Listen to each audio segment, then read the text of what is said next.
What up, y'all? This your boy Dre. And this your girl Cash. Back with another video. Yes, we are. Yes, y'all we are. see we got MrBallen back with a storytelling, man. Go ahead and grab your snacks, your drinks, and everything, because y'all know what time it is, man. The title of this right here is The Real Story of the Undead Army. If y'all new to our channel, hit that subscribe button. Everybody else, y'all already know what to do. Let's go ahead and get to the video. Let's get to this video.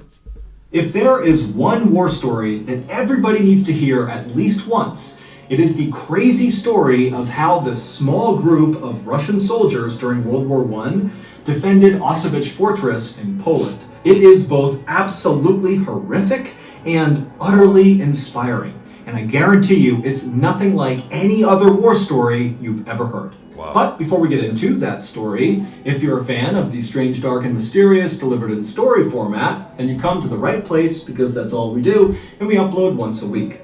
So, if that's of interest to you, please sneak into the like button's house, take all their fresh eggs out of the fridge, hard boil them, and then put them back. Also, please subscribe to our channel and turn on all notifications so you don't miss any of our weekly uploads. Okay, let's get into today's story.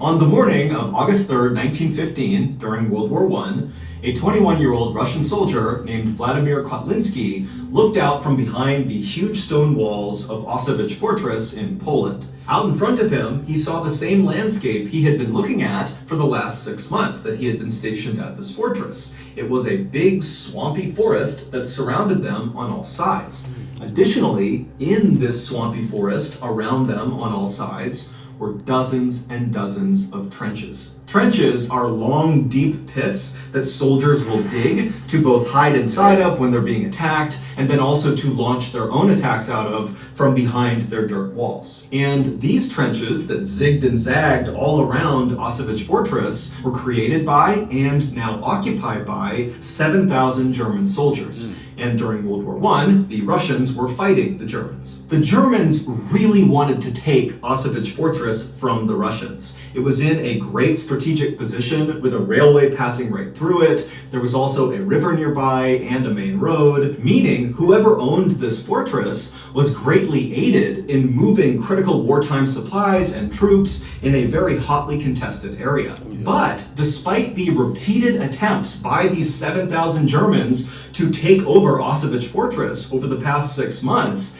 they had all been repelled by Vladimir and the puny 900-man Russian force inside of the fortress. And so, by that morning, August 3rd, 1915, as Vladimir is looking out from the battlements over the trenches in the marsh down below, it was like both the Russians and the Germans had reached a sort of stalemate, where neither side was trying to attack the other, and neither side was leaving. They were just kind of staying put and doing nothing. In fact, over the last few weeks, there had been so little action from either side that the Russian soldiers inside the fortress got so bored, they began sneaking out the side door of the fortress to try to catch fish with their bare hands in the nearby river. But this morning, as Vladimir stood atop the wall, he noticed something strange happening in one of the trenches that was located closest to the fortress. It was still several hundred feet away, but he could see clearly down into this trench. And what he saw was there was this cluster of high-ranking German officers that were kind of huddled together, and they kept looking down at the ground at something inside of the trench that Vladimir couldn't see, and then they would look up at the sky and kind of wave their hands around, and then they'd look back down at the ground below them. Now, Vladimir had no idea what they were doing. I mean, again, he could not see what they were looking at in the trench, and when he looked up into the sky where they seemed to be looking, it just looked like a regular blue sky. But whatever they were doing, it was making Vladimir feel nervous. Vladimir was a young junior officer, which meant he was in charge of other soldiers, but because he was so new, he lacked experience and credibility, and so really wasn't considered a serious leader within the army. And so Vladimir, as he's watching this strange behavior, was concerned that if he left now and told his superiors that he was worried about the Germans because they were looking at the sky funny and looking at the ground funny, that it would make him look like he was being paranoid and not a good leader. And so ultimately, Vladimir just looked at this cluster inside of the trench and decided, you know what, they're not shooting at us, there's no attack happening, so whatever they're doing... Vladimir most likely probably been right. Right. Well, what everybody say, they're going to think you paranoid. Sometimes it's good to be paranoid. Sometimes it's good to be paranoid. That's your intuition telling you something going on. They looking up, And then they looking down. They keep looking up, looking down. And they getting ready for something. Yeah. Shoot. French and decided, you know what, they're not shooting at us, there's no attack happening, so whatever they're doing, it can't be that big of a deal, and lately, no one's done anything, so why would that change now? And so, Vladimir left the walls of Auschwitz Fortress and went down below to hang out with his friends. 3 days later, at 4 in the morning, the Russian soldiers who were up along the Auschwitz Fortress walls keeping watch that night noticed something strange out in the darkness near where the Germans were. When they looked out, they saw that the dark night air almost looked kind of blurry or wavy, kind of like if you were looking at air coming off of hot pavement on a sunny day, it would look kind of blurry. That's what the night sky looked like to them. But of course, it couldn't be because of heat and sun, because it's the morning, it's cold, it's dark outside. Exactly. And so as these Russians are looking out, not sure what to make of this blurry air, they began calling up more Russians to go have a look and figure out what this was. And over the next couple of minutes, as the Russians looked out from behind the walls at this air, they realized what it was. It was this huge grayish-green cloud that was as wide as the fortress was, and the wind was blowing it in their direction. Now, the Russian soldiers had no idea what this was, and so they just kind of stood there watching it in stunned silence. And as they watched, they saw as the cloud would touch any vegetation, like leaves on trees or the high grass in the marsh, it would all turn black and shrivel up. And then the soldiers began hearing a soft thump, thump, thump, thump, thump, thump, thump out in the darkness. And it was the sound of birds dying and falling to the ground that were inside of this cloud. At this point, the Russians began to panic, and they began to run to sound the alarm to get the other soldiers up to prepare for an attack.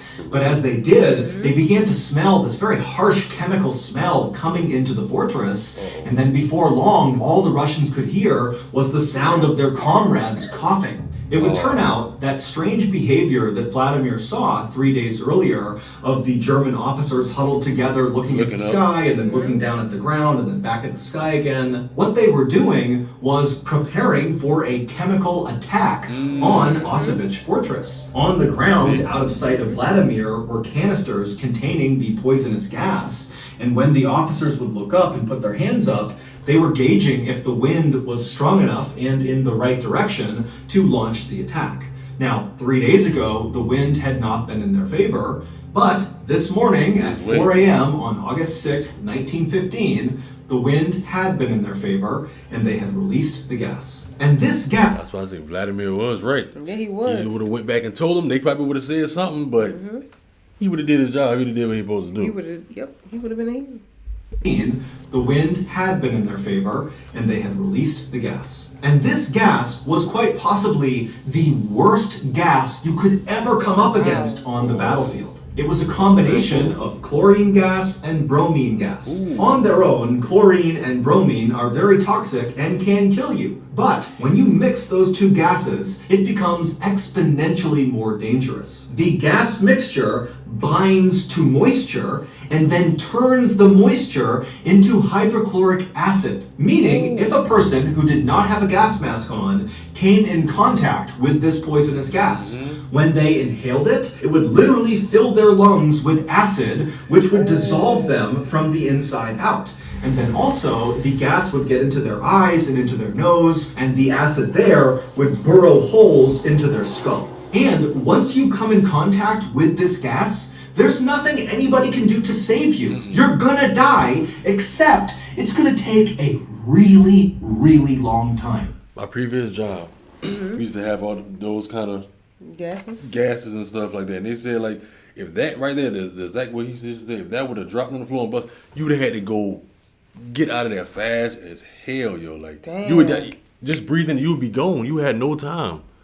You don't just immediately dissolve.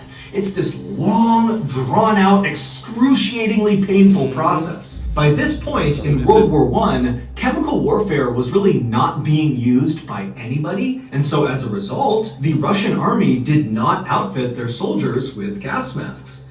The German army did, and they knew the Russian army did not. So, as this horrific poisonous gas began permeating every square inch of Auschwitz Fortress, all of these Russian soldiers had nothing they could do to protect themselves from this gas. And so right away, soldiers began bleeding from their eyes and their mouths and their ears, and they literally began coughing up chunks of their lung. And so very quickly, the Russians inside the fortress understood they were being poisoned. And so these soldiers that were not as affected, at least not right away, by this gas, quickly began ripping off their shirts, dunking them in water, and wrapping them around their heads to try to limit how much they breathed in of this chemical.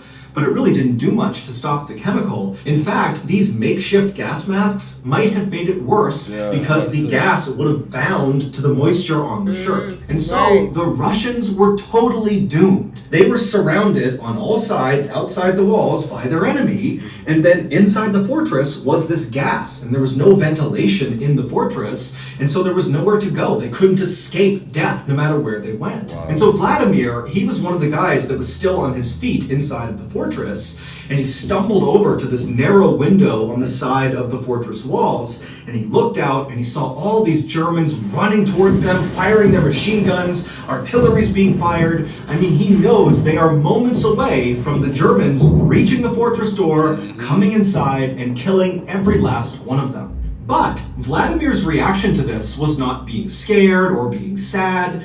Instead, he suddenly felt incredibly motivated. If they're going to come in here and kill us, then we're going to make it as hard as humanly possible first. Vladimir had a reputation for being totally fearless. Over the past 6 months that they had been under siege from the German army out in their trenches, anytime fighting broke out, Vladimir was always the first to run up and be right on the front line of fighting. And then several times when his comrades had been shot or wounded, Vladimir would run out into the line of fire to save the fallen soldiers. It was like Vladimir lacked any instinct for self-preservation. And so as the Germans continued their run towards the fortress, artillery shells are hitting the walls, there's constant gunfire, and Vladimir, he leaves his window and he marches back over to the open courtyard inside of this fortress where the 100 or so other still living Russian soldiers were. I mean, they're all gonna die. They've been totally poisoned by this gas, and it's just a matter of time now, but they're still on their feet,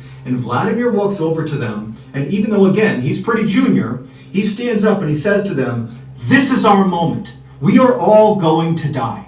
But what we do right now will define us." And the way Vladimir said it, he got those 100 soldiers who were on death's door to be so motivated so quickly that they rallied to him. And so as these men are literally bleeding out of their eyes, their mouths, they're coughing up pieces of their lung, Vladimir explained the plan. And then moments later, with Vladimir in the front, this gaggle of soon-to-die Russian soldiers charged towards the gates, opened the fortress, and began running out towards the Germans, screaming with their bayonets lowered. Now, the Germans on the outside fully expected that this chemical attack would kill all of the Russians, that taking Auschwitz Fortress would be super routine because when they walked in, everybody would be dead. And so suddenly to have the fortress open and have these men that are covered in bloody rags and they're puking up pieces of their organs and they're stumbling forward like zombies with bayonets out, screaming like banshees, it scared the living out of the Germans. In fact, they were so quickly terrified by what they saw, they literally dropped their guns, turned, and began running back towards their trenches. And as they did, Vladimir and his dead man army began picking off the Germans one by one. And then after Vladimir and the dead man army ran out of ammunition, they just continued staggering forward directly into the thousands of Germans in front of them and began picking up dead German weapons and firing them. And then when they got up to the trenches, where these retreating Germans had been so scared they had run into their own barbed wire, and so there's all these retreating Germans stuck on the barbed wire, the Russians just began bayoneting all these men that were stuck. And so at some point, as Vladimir is doing this, a German soldier ran up to him and bayoneted Vladimir right in the stomach. He ran him all the way through until the barrel of the gun was right up against his stomach. And Vladimir apparently looked down at this bayonet, knew he had been completely run through, and he looked up at the German who had just stabbed him, who was still holding the gun, and Vladimir spit blood and lung tissue all over this German's face, and then just began screaming directly at this guy. And so the German was so scared, he just dropped the gun, turned, tried to run, gun, and then Vladimir was back on his gun with the I like bayonet him. still in Me his too. stomach, shooting at the Germans. Oh, yeah, The he was. Germans were so completely caught off guard and terrified by Vladimir's dead man army counterattack that even though they outnumbered the Russians 70-1, they failed to take Auschwitz Fortress. The main reason for that was the Germans who had escaped the counterattack and made it back to their trenches. They told the other German soldiers that the Russians had turned into zombies, literally, that they were undead, and so attacking them was pointless. They're already dead.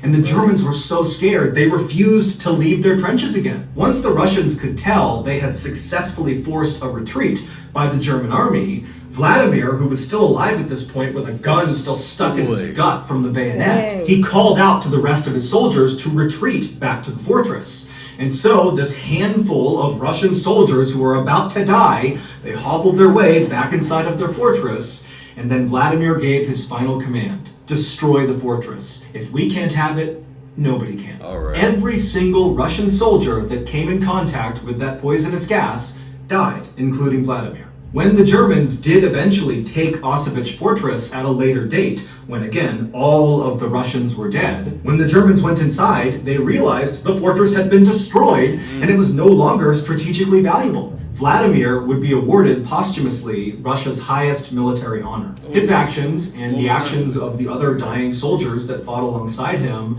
are remembered today in stories, songs, and statues all across Russia. Wow. That's good.